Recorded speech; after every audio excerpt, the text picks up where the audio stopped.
नाक घटना।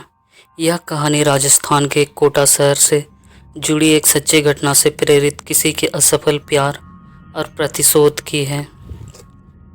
सपना सलोनी और उनके मासूम दोस्तों की दास्तां है जो समय के दुष्ट चक्कर में फंस गए और उस मोड़ पर आके थम गए जहां मौत उनका इंतजार कर रही थी। राणा साहब एक बहुत अमीर और आलीशान हवेली का मालिक था।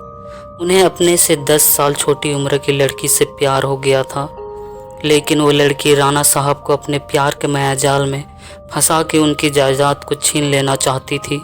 एक बार उस लड़की ने अपने प्रेमी के साथ मिलकर राणा साहब को मार मार कर जिंदा जमीन में गाड़ दिया। राणा साहब चीखे चिल्लाए, लेकिन उस लड़की ने उनकी एक ना सुनी। बाद में राणा साहब ने मरते मरते श्राप दिया कि मैं किसी को नहीं छोड़ूंगा। अगर प्रेमी को मार दूंगा, जिस तरह मेरे साथ धोखा है, मैं हर प्रेमी को मिटा दूंगा, मैं सबको मिटा में मिला दूंगा। और राणा साहब की मौत हो गई। उन दिन के बाद वो जगह और वो हवेली स्थापित हो चुकी थी। वहाँ जो भी जाता था वो कभी भी वापस नहीं आ पाता था। आज भी राणा साहब की प्रेतात्मा वहाँ घूमती रहती है। कुछ दिनों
है कि उनका एक साथी गायब है, तब वो लोग और भी डर जाते हैं।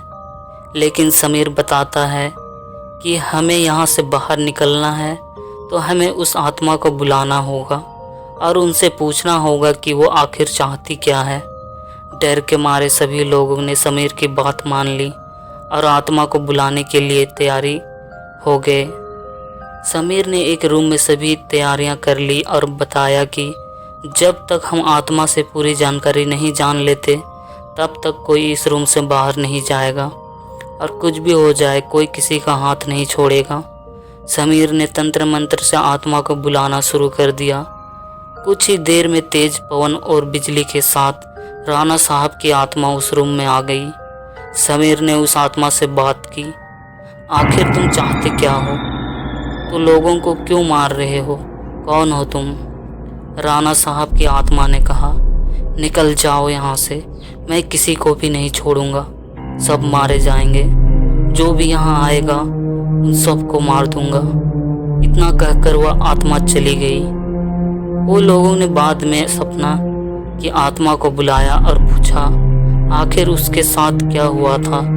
सपना की आत्मा ने उन सभी को सारी हकीकत बता दी और बोली, मुझे राणा साहब ने जमीन के नीचे दफन कर दिया है, प्लीज मुझे यहाँ से निकालो। सलोनी ने अपने बहन सपना से पूछा, राणा साहब की आत्मा को कैसे मारा जाए? सपना ने बताया कि जहाँ राणा साहब ने हम सबको दफनाया है वहाँ पास में माता जी का त्रिशूल है। उस त्रिशूल से राणा साहब की आत्मा को मारा जा सकता है। इस महल को उनकी चंगुल से बचाया जा सकता है। इतना कहकर सपना की आत्मा वहाँ से चली गई। समीर, सलोनी और बाकी दोस्तों लोग तुरंत उस जगह पे गए जहाँ राणा साहब को दफनाया गया था। राणा साहब की आत्मा ने उन सभी को त्रिशूल के पास जाने के लिए रोका, लेकिन सलोनी कभी तरह उस त्रिशूल के पास पहुंच गई और उसी त्रिशूल से राणा साहब पे वार किया। कुछ ही देर में राणा साहब और उनके साथ वो सभी आत्माओं को मुक्ति मिल गई जिसे राणा साहब ने दफनाया था। दोस्तों, आपको यह कहानी कैसी लगी हमें कमेंट करके प्लीज़ बताएं।